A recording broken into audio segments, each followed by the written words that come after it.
Good Tuesday morning, Foggers. I hope everybody's doing well. I hope you started out the week strong.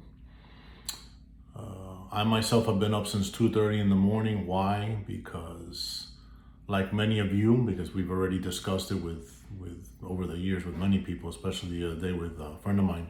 Our mind rambles sometimes, and we have a very active mind, and it's hard to turn it off sometimes. We discussed that in previous videos about hypervigilance and not even hypervigilance, sometimes just thinking, right? I was thinking about you guys and something I saw yesterday that I want to discuss today. And so anyway, I have my cup of coffee here, my cup of coffee here next to me, and it's gonna be a little unorthodox today because I'm a little tired, but I definitely have a message to talk about, that I got fired up about. So yesterday, I saw a video of Enrique Santos, who is a well-known on-air radio disc jockey personality, who is a great guy. He's made me laugh for many, many years, especially going to court. He used to have a show, Enrique and Joe, before. Very talented, good guy. He's a Miami boy, and have nothing but great things to say about him. Really funny. He did a video with Chief Morales from City of Miami, and it was concerning awareness for officers, first responders, mental health, and all that. And it was, listen, it's great. I think the content was a tad bit off from the chief, but I give him and Enrique all the accolades because you know what? They talked about it.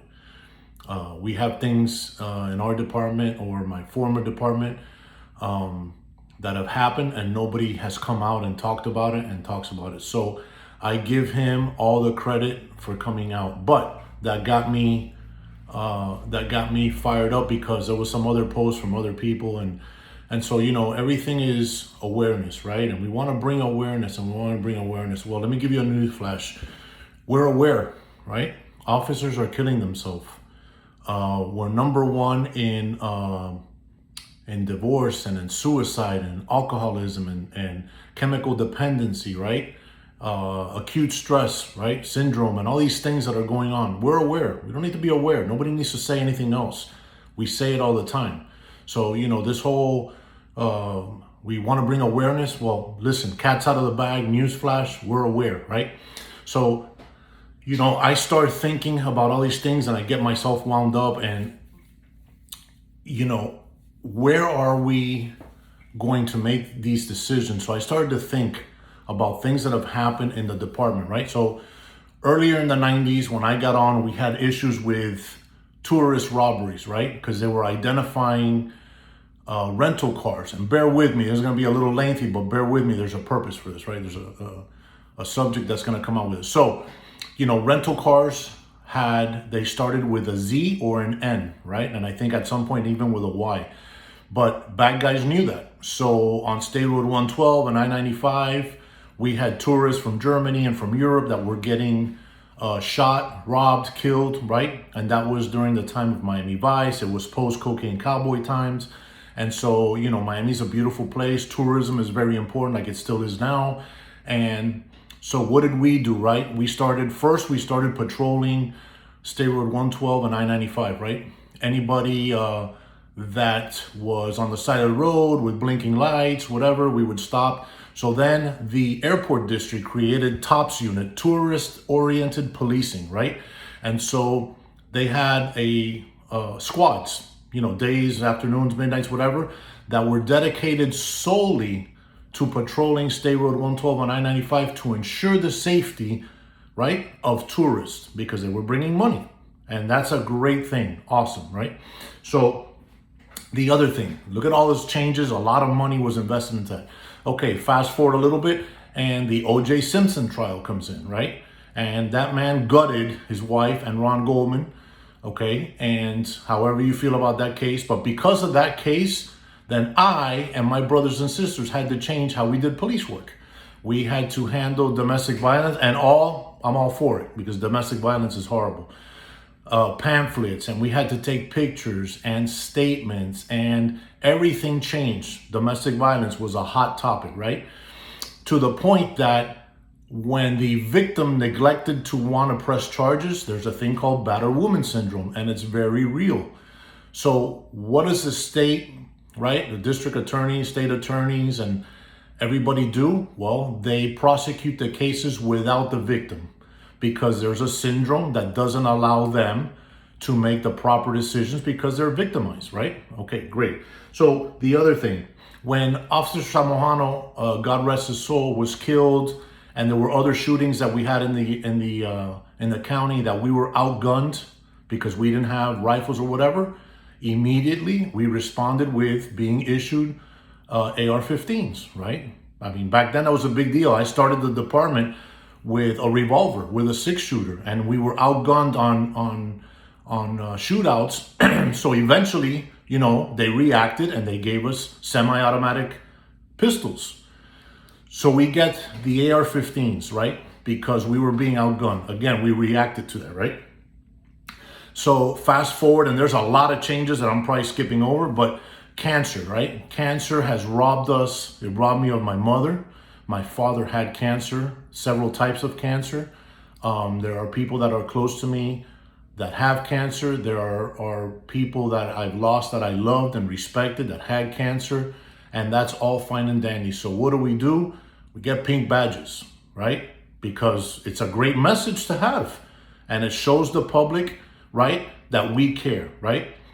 Autism through the years has grown, probably with all the food and junk and stuff that's in our food, but there are many children who are on the spectrum, and adults, right? I know people that have been very successful in their treatment, and it's, thank God, they have made great strides in that.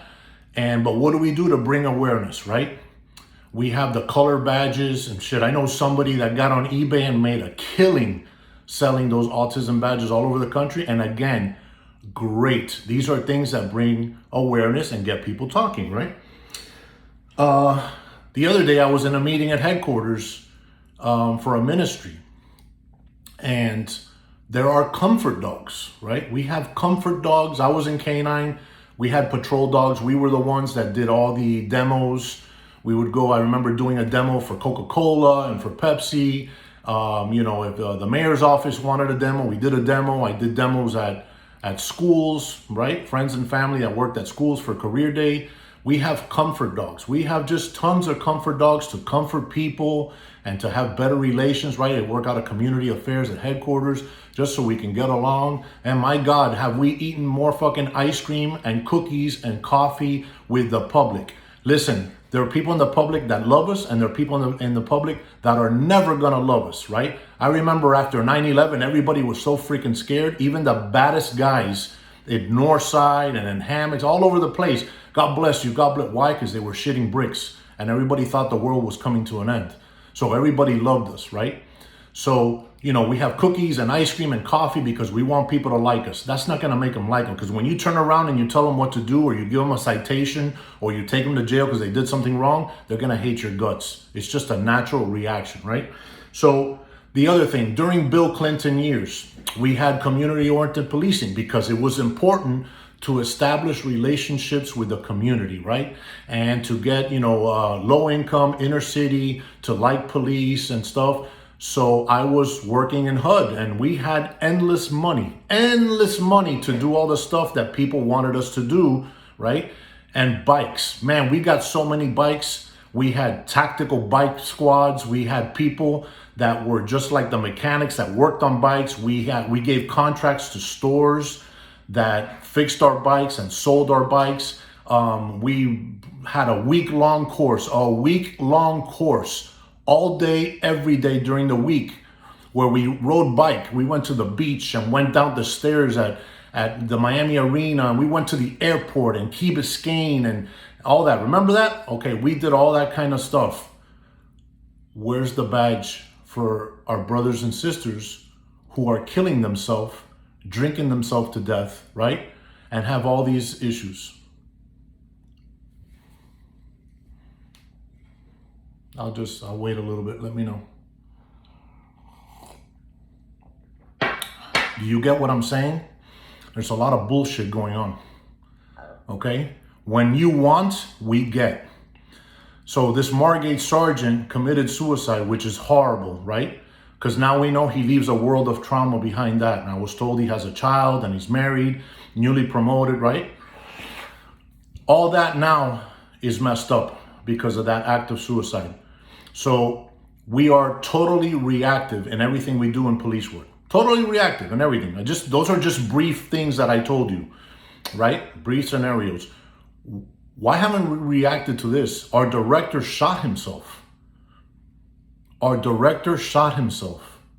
Okay? And I love Freddie. I'm not talking shit about Freddie. I love him. And I want him to heal and to be right. Okay? But nobody has said a word about this again. They gave him a gun and gave him a job. And great. I love that he can, provide for his family, right? This is not about locking somebody away. This is about saving lives. And again, I think he's here for a better and bigger message, okay? But nobody's talking about it. This shit doesn't go away, okay? And as far as for me, I don't make promises to you. The promise that I make you is that if we don't fix this, we're gonna bury more officers and more firefighters, because this isn't just about police, okay? The stress that goes on in our professions as first responder has to be dealt with, Yesterday, Chief Morales spoke about taking our temperature, engaging ourselves in self-awareness. That's all great. But I mean, I don't know many people in our careers, right? In our profession and through our careers that came to work feeling just fucking 100% splendid. Just great. Whether you're paying your bills and little Johnny got an A and little Debbie's great at ballet and she's in the new show and your wife and you are getting along hunky-dory, everything's great. Still don't go to work with that, man. It's just, we do a job that is not normal. Seeing people hanging from trees, your partners getting killed, children drowning, carnage and accidents is not normal. I wholeheartedly believe that this is a calling and we're special people. And I tell you that all the time, not for bullshit, okay? Because I think by now you realize I'm a pretty honest guy, which, there's a lot of people that don't want to deal with me. I was already told I can't be part of certain peer stuff or whatever because I'm retired. And that's all bullshit. They don't want to hear me because I'm a little bit too honest, right? You have to be honest if you want to save lives, okay? You and I as first responders, we see through bullshit because our life depends on it, okay? So we have to be honest, open, brutally. This is not about somebody's making better decisions than me or whatever. I'm going to fail you 9 out of 10 times, okay? I hope that I get the phone call when you call me. And I hope that I'm not hung up into my own shit because I'm a human. But I love you guys and I don't want you to be where I have been. This is what it's all about, okay? So when the departments make, and that's not just my old department, this is a lot of departments, right? They make all these changes and they buy all this equipment and they assign people, the domestic violence, they made bureaus and we bought cameras and all kinds of shit. The state attorney made changes in their office and we're dying. And we're gonna die more and more. We have cameras and our behavior with people is dissected and we make split second, judgments, and then people sit back with coffee and donuts and go, whatever. Our job is getting more stressful, okay? I couldn't do it now with cameras. I just couldn't. It was a different way of policing. What I'm trying to tell you is we need help. We need to unify. We need people to help us. I don't need awareness. I already know, okay? We're not dealing with a mysterious thing. We know what's going on, okay? We need to do this. In fact, we have people here that make coins and badges and stuff. I'm going to give you a great idea. Make a badge that represents suicide amongst first responders, okay? Make it. Make a badge. Here's an idea. Take it. I don't need credit. I don't give a shit about credit. Make a badge, present it to the department, present it to the commission, present it to, the mayor, and we want to wear a badge that represents suicide, okay? Not mental health, suicide amongst first responders. And I suggest, and I'm being sarcastic here, that it has fucking bells and whistles and shit. So people will go, hey, what is that? And you go, this right here, this thing that I'm wearing right here is a badge that represents my brothers and sisters